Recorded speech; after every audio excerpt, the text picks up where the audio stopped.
राहुल एक successful corporate professional था। उसका दिन सुबह की मीटिंग से शुरू होकर देर रात के प्रेजेंटेशन तक चलता था। टाइम नहीं है, ये डायलॉग उसकी जुबान पर हमेशा रहता था। एक दिन उसके फोन पर माँ का नाम चमका। वह अपने लैपटॉप पर बिजी था, एक इंपॉर्टेंट ईमेल ड्राफ्ट कर रहा था। उसने एक पल देखा, फिर बिजी हूँ सोचकर कॉल काट दिया।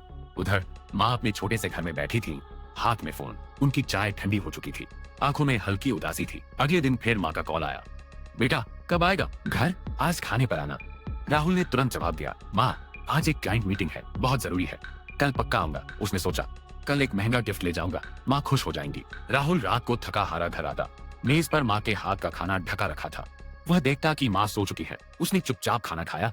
थोड़ी अजीब सी फीलिंग आई। वीकेंड पर भी वह अपने पर्सनल प्रोजेक्ट्स में उलझा रहता। माँ किचन से आवाज देती, बेटा चाय पिएगा। राहुल बस हाँ कहकर वापस लैपटॉप में खो जाता।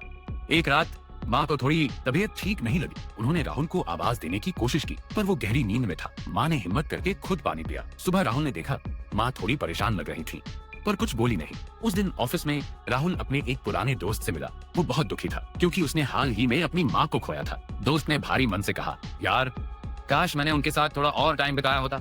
अब बस अफसोस है। दोस्त की बातें राहुल के दिल में उतर गईं। उसे अपनी माँ की उदास आंखें, वो अनसुनी कॉल और उनके चेहरे पर वो हल्की परेशानी याद आई। एक गहरा गिल्ट उसे कचोटने लगा। उसे एहसास हुआ कि उसने क्या मिस कर दिया। तुरंत उसने अपना लैपटॉप बंद किया और माँ के कमरे की तरफ भागा। माँ बालकनी में बैठी थी, दूर सड़क पर आती जाती गाड़ियों को देख रही थी। राहुल उनके पास बैठ गया, उनका हाथ अपने हाथों में ले लिया। माँ मुझे माफ कर दो, मैं इतना बिजी हो गया था कि आपको भूल ही गया। मुझे सिर्फ अपने करियर की पड़ी थी। माँ की आंखों में आंसू आ गए, पर इस बार खुशी के। उन्होंने राहुल को गले लगा लिया। उस हग में बरसों की शिकायत और प्यार दोनों थे।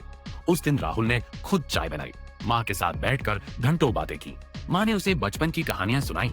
राहुल ने अपने कॉलेज के किस्से सुनाए। उसे लगा ये पल किसी भी कॉर्पोरेट मीटिंग से ज्यादा इंपॉर्टेंट है। अब राहुल हर शाम ऑफिस से लौटकर माँ के साथ थोड़ा समय बिताता है, कभी पार्क में टहलते हुए, कभी छत पर बैठकर तारे देखते हुए। माँ के चेहरे पर अब हमेशा एक प्यारी सी मुस्कान रहती है। वे दोनों एक दूसरे की आंखों में देखते हैं और मुस्कुराते हैं, समझ जाते हैं कि समय से बड़ा कोई तोहफा नहीं।